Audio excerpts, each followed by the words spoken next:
हे मधुसूदन, ये कहना तो बहुत आसान है कि तुम मन पर काबू पालो, मन के स्वामी बन जाओ, परंतु यही तो सबसे दुष्कर कार्य है। हे केशव, मन तो वायु की तरह चंचल है।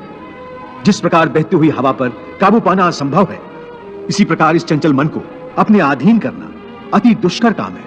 हे अर्जुन, तुम्हारा यह कहना सत्य है कि मन अति चंचल है, उसे अपने वश में करना बहुत मुश्किल है। मुश्किल है जनार्दन, असंभव है। नहीं अर्जुन, मुश्किल अवश्य है, परंतु असंभव नहीं है। तुम्हारा कहना है कि मन को वश में करने का कोई तरीका, कोई साधन भी है? अवश्य है। क्या है वो तरीका? मन को वश में करने के लिए उस पर 2 तलवारों से प्रहार करना पड़ता है।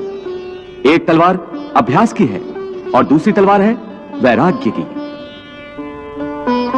अभ्यास और वैराग्य? हाँ, अभ्यास और वैराग्य।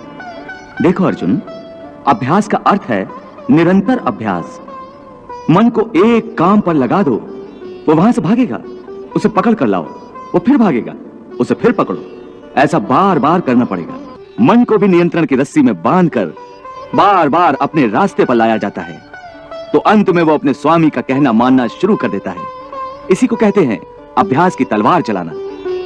जब अभ्यास की तलवार से ही मन ठीक रास्ते पर आ जाए, फिर वह दूसरी वैराग्य की तलवार की क्या आवश्यकता है?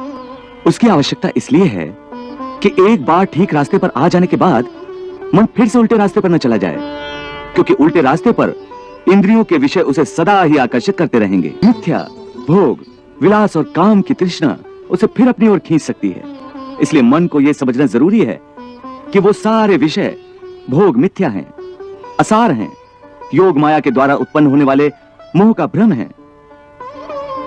मन जब इस सत्य को समझ लेगा तो उसे विषयों से मोह नहीं रहेगा, बल्कि उससे वैराग्य हो जाएगा। हे मधुसूदन, ये कहना तो बहुत आसान है कि तुम मन पर काबू पालो, मन के स्वामी बन जाओ, परंतु यही तो सबसे दुष्कर कार्य है। हे केशव, मन तो वायु की तरह चंचल है। जिस प्रकार बहती हुई हवा पर काबू पाना असंभव है, इसी प्रकार इस चंचल मन को अपने अधीन करना अति दुष्कर काम है। हे अर्जुन, तुम्हारा यह कहना सत्य है कि मन अति चंचल है, उसे अपने वश में करना बहुत मुश्किल है। मुश्किल है जनार्दन, असंभव है। नहीं अर्जुन, मुश्किल अवश्य है, परंतु असंभव नहीं है।